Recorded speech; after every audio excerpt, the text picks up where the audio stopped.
Hey everybody, Peter Zeihan here, coming to you from Colorado, where we just had our first big snowstorm, 9 inches and counting. Today, considering the weather, I figured it was a great time to talk about what the Russians call the 4Cs problem. Most countries who have navies that are worthy of the name have a relatively limited frontage, or it's insulated from other land power neighbors, and that allows them to float a navy that can then sail whenever they need it. In the case of some countries like the United States, we have two big ocean fronts, a big chunk of land in between, and so it was an imperative early in the American Republic around 1900 to build the Panama Canal so that ships could go back and forth, and you could combine your two navies into a single one for a mailed fist. To a degree, the French have to do the same thing, but they can't do a canal. They have to sail around the Iberian Peninsula. And that means that countries like the United Kingdom or Japan, being island nations, are always going to do fairly well on the water, not only because they don't have land borders to defend, but it's easy for them to combine all of their navies into a single force when they need it. The Russians have never had this option.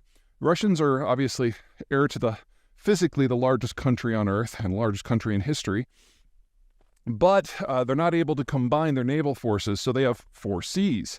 The Pacific, the Arctic, the Baltic, and the Black. And because of that, other countries that have found themselves fighting with the Russians have often been able to defeat the Russians in detail, with the Japanese being the quintessential example.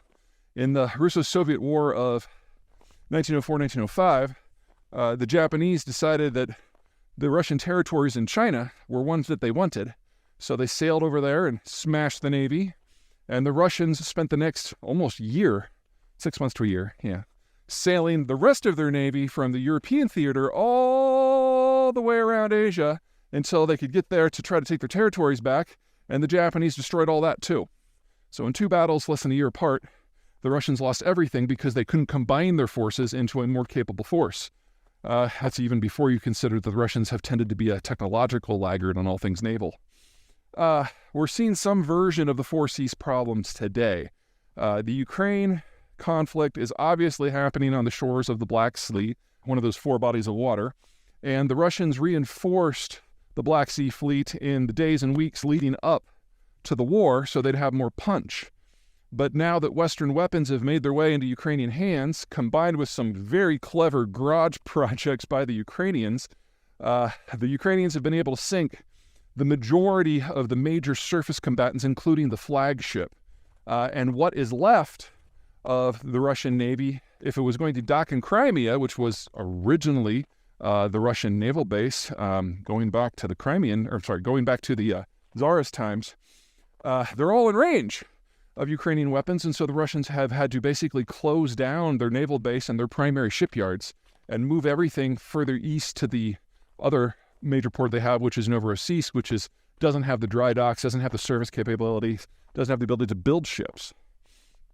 Other problems are that the Russian activities in Ukraine have prompted Sweden and Finland to join NATO. Now, Sweden and Finland control the majority of the sea frontage on the Baltic Sea, with the second largest chunk of territory in the Baltic Sea controlled by countries that were already in NATO. And so now that Finland is in and Sweden's going to be in a matter of weeks, the Russians will basically have this tiny little chunk of territory in a place called Kaliningrad, and the frontage that's in the general vicinity of St. Petersburg, and that's it. So less than 5% of the frontage. And in order to get out to the open sea, they have to sail by, 1, 2, 3, 4, 5, 6, 7, 8, 9, let's call it 9 NATO countries, and then you're in the North Sea, which is also a NATO lake. So basically everything that's in the Baltic Sea now is written off. It's a loss.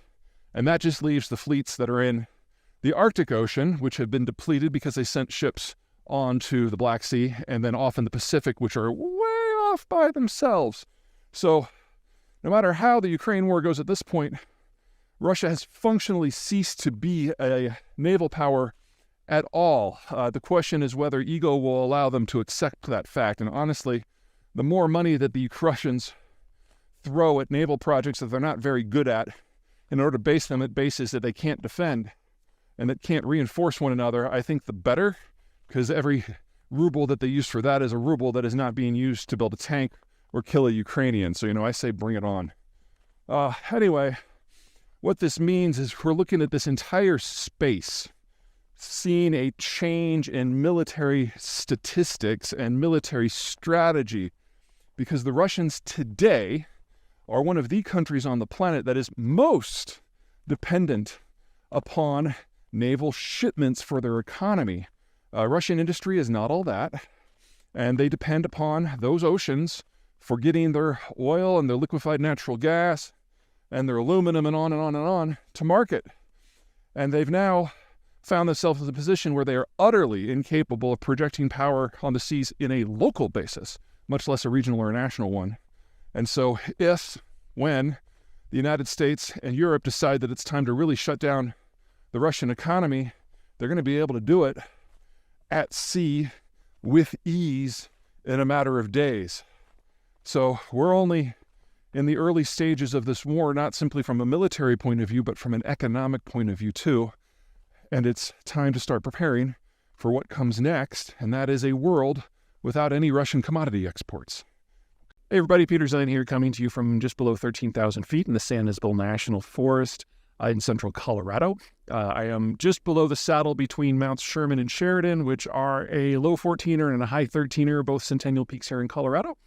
This area is rich with Colorado mining history dating back to the 1800s gold rush. So I thought today it might be a great time to talk about the new gold, and that would be lithium.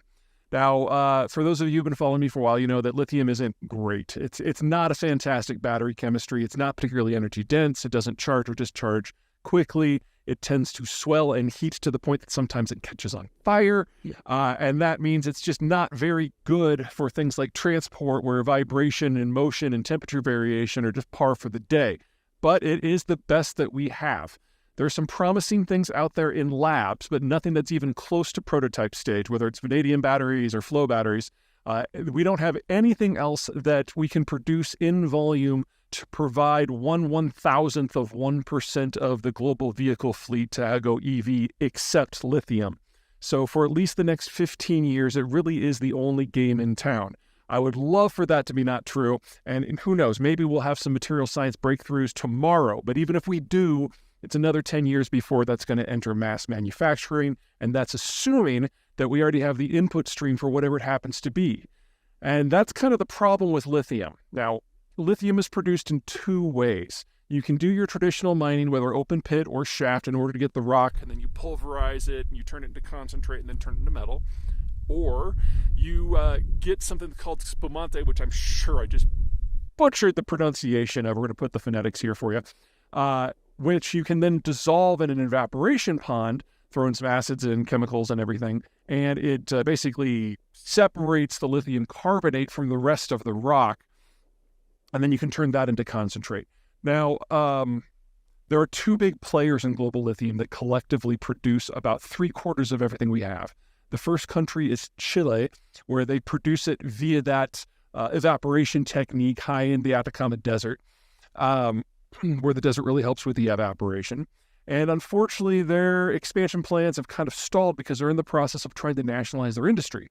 Now, overall, it'll probably be a good thing in the long run because it'll be a more compact, sustainable supply chain closer to American and European consumers, less dependent on having to get processing done in China. These are all good things, but they don't happen for free and they don't happen for overnight. And Chile is a country with under 20 million people. So simply the labor in this very, very remote region is going to be a challenge for them. It's a 10 to 20 year process. And that's 10 to 20 years where Chile's participation in lithium production is probably going to stall. Australia, primarily rock mining, is expanding as fast as they can. But rock mining takes a little bit longer to bring online than evaporation mining, or evaporation purification, I guess would be evaporation processing. There we go. So you're not looking at the Australians probably being able to double their output within the next 10 years. Well, within the next 10 years, the world needs at least 18 times as much lithium. So lithium is going to go from the fuel source of the future to something that is a more precious commodity, which is going to shape everything in the electricity space. And if we're going to try to electrify transport, shape everything in the transport space too.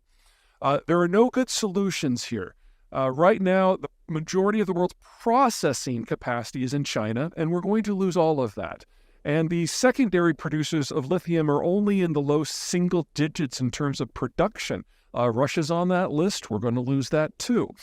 We will have some incidental sources coming online. For example, there is some new facilities in the United States, I believe a big one in Arizona coming online. But again, within 10 years, they collectively are probably only going to be increasing overall supply by 20 to 30%. The pipeline just isn't there. Even if we decided we wanted to throw $1 trillion at this problem tomorrow, it still takes years to bring this stuff online. And mining is only the first step. Once you've got that concentrate, you then have to turn it into metal, and only then can you turn it into chassis and battery systems, and that all needs to be built out too. And you guessed it, a fair amount of that is in China already, and we're going to lose it all. So the smart play here remains $1 trillion put into not lithium production, but physical science research so we can find a better battery chemistry, preferably 2 or 3, so that we have a competition to see what the fuel of the future can be instead of being stuck completely on one that we already know probably isn't going to work for us. All right, that's it. See you from the top. Bye. I got a text through, so quick fact check. 47% of lithium right now comes from Australia. They've been expanding in leaps and bounds in the last decade. Chile has stalled out at 30%. Other than that, the rest of it holds. And one more add-on.